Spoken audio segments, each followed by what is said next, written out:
સાહેબ ઘુમરા મારી રહેલા, પણ શરીર બહુ જાડું કલેક્ટર સાહેબ આવું જાડું શરીર. એ તો કુદરતી છે, એ બિચારા આમાં હાલે, આમ ધીમા ધીમા ધીમા હાલે. છોકરો હામું જોઈ મસ્કરીમાં દાંત કાઢે. આ તો મૂળ તો કલેક્ટર દરજાનો માણસ ખબર પડી જાય ને કે મારી મસ્કરીમાં દાંત કાઢે. માણસોને કીધું ઓલા પકડીને લઈ આવો તો અહીંયા લઈ આવ્યા. શું દાંત કાઢતો તો મને ખબર છે, મારું શરીર જાડું એટલે દાંત કાઢતો હતો ને. ના સાહેબ ભૂલ થઈ ગઈ, આમ તેમ કરી નહીં. સાચું કહી દે, હું કામ કાઢતો હતો. જોજો હારે ઠેકાણે મનને નો વાળો વિચાર કેવા મગજમાં ભરાય છોકરાઓ. 20 વર્ષનો છોકરો કે સાહેબ મને વિચાર એવો આવ્યો તમે ત્યાં આટા મારો છો ને આટલું જાડું શરીર ત્યાં ગુજરી ગયા તો ઉતારવા કેમ કે ઈ વિચાર આવ્યો મને.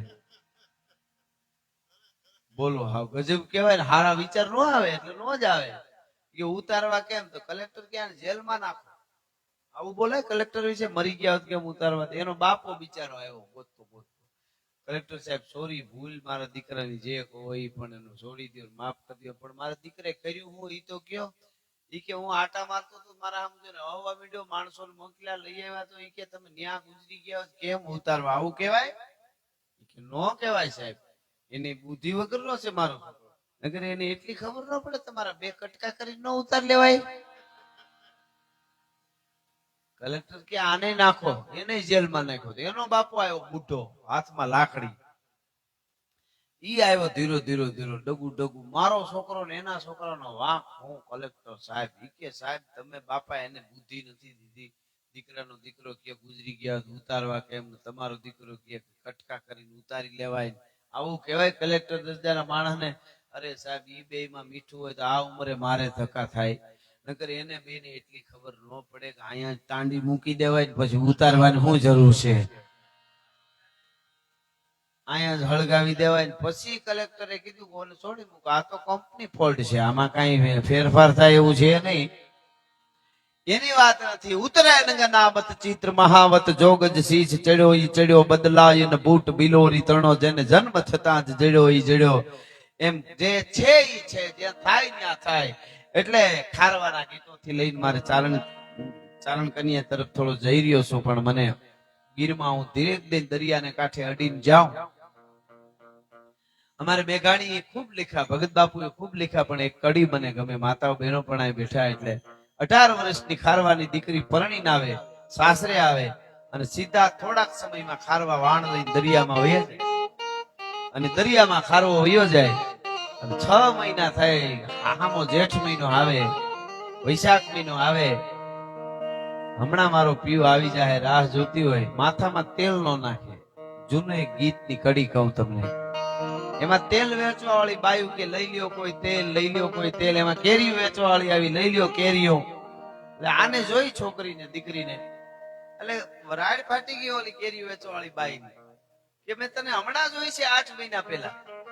કેવું તારું રૂપ, તારી જુવાની, અને આ હુગરીના માળા જેવો તારા વાળ થઈ ગયા, અને તું આ કેરીઓ લેવાની શોખી ના પાડે છે, કઈ ખા હારી થા. તો ઈ બાઈ જવાબ આપે. ગીત જોઈજો, એક જ કડીઓ. સખિયામાં વૈશાખે વળીએલા વન રે, આંબામાં કેરીઓ આવી રે, હવ કોઈ ગોળે રે ગાંબલિયાની હાથ રે, અમારે ગોળવા આવી કડારે. આહા શું કામ એ સખી જેના પિયુડા ના આવ્યા હોય નહીં વાન રે, નવીન ચીજું ચાખી ગે રે, અમે કરીએ ભૂયે રે પથારી, માથામાં તેલ નાખીએ રે. જેના પીવડા ના આવ્યા હોય ની વાણ. અને ઈ બાઈ ને કીધું કોકે તું જુવાન છો, તારી દશા તો જો, તારું જોબન એટલી વાર માં ગયું ક્યાં? અને બાઈ કે છે, એક જ કડી સાંભળજો પછી ચારણ કન્યા લો. ખારવાની બાઈ કે શું કયો છો તમે? કે બાઈ તારું જોબન એટલી વાર માં ક્યાં વયું ગયું? પરણીને આવી એને 6 મહિના થયા. બાઈ કે છે કે જોબનિયા અમારા, જોબનિયા અમારા ગયા છે દરિયાની ખેપે. જોબનિયા કાલે ગાતા રે છે, મારું જોબન ઈ નો હોય તો 80 વર્ષની ડોહી હોઉં હું મને મારી પાસે બીજું કાંઈ ન હોય આ હા હા આ ભારત વર્ષની પરંપરા શું કે જોબનિયા મારા કિયા સે દરિયાની કેમે જોબનિયા કાલે નારે છે જોબનિયા મારા મનવારની કેડી મારે જોબનિયા કાલે જોબનિયા અમારા ગયા છે દરિયાની ખેપે જોબનિયા કાલે આવતા રહેશે એને ઈ કહેવાનો અર્થ એટલો જ છે કે આપણું જે જીવન હતું એવી એક દીકરીની કવિતા એટલે ચારણ કન્યા ઝવેરચંદ મેઘાણી રાષ્ટ્ર શાયર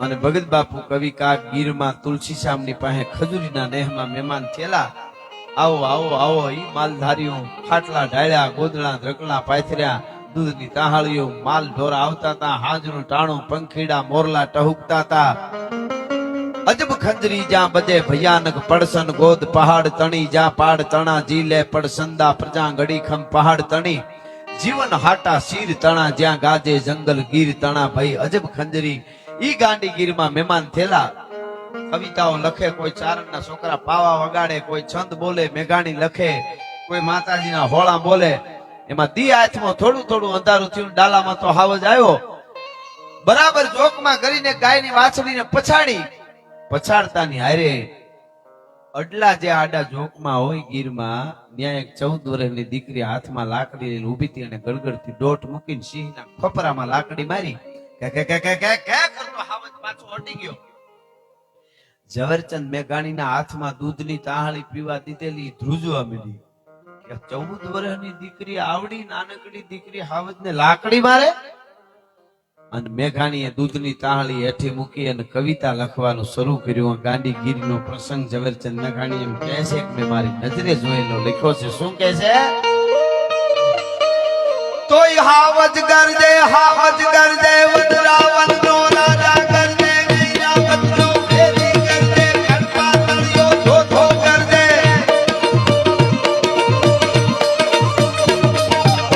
ફાડી માટે લો ગરજે કંટાલો જો કંદર ગરજે નાનો એવો હમદર ગરજે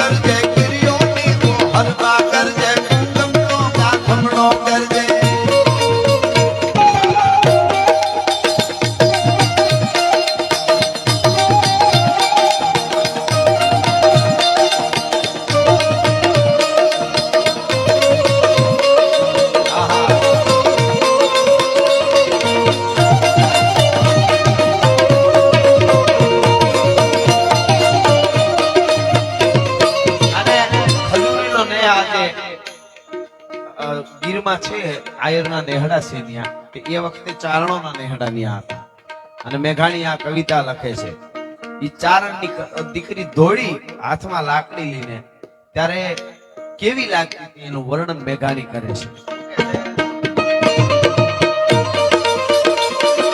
ચારણ